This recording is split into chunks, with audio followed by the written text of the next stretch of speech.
The other day I posted something on all socials asking all my functional training friends if the leg extension is functional training.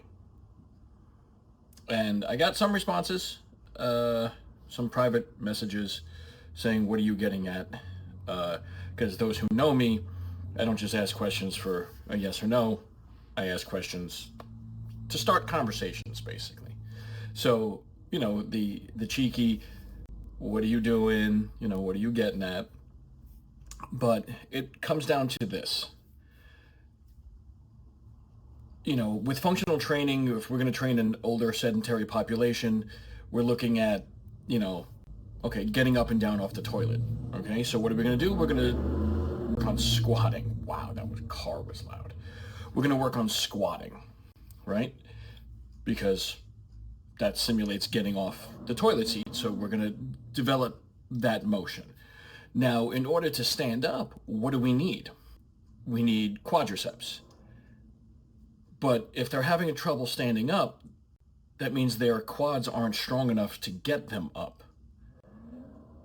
So let's build up quad strength with a leg extension.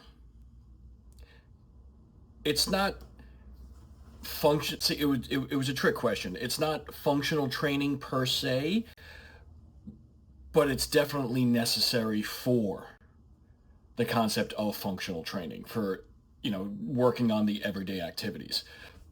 You want to build the ability to get up out of a chair or get up off the toilet, so you need quad strength.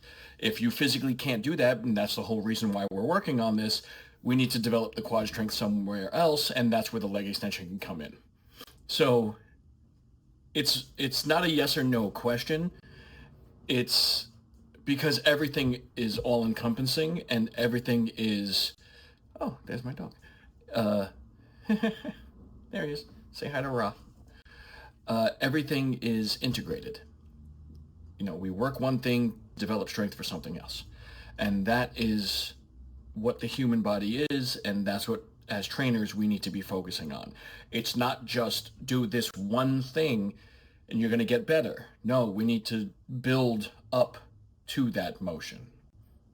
So the leg extension will build quad strength, enabling your client to be able to simulate getting up and down off of a toilet or a chair. Think about that.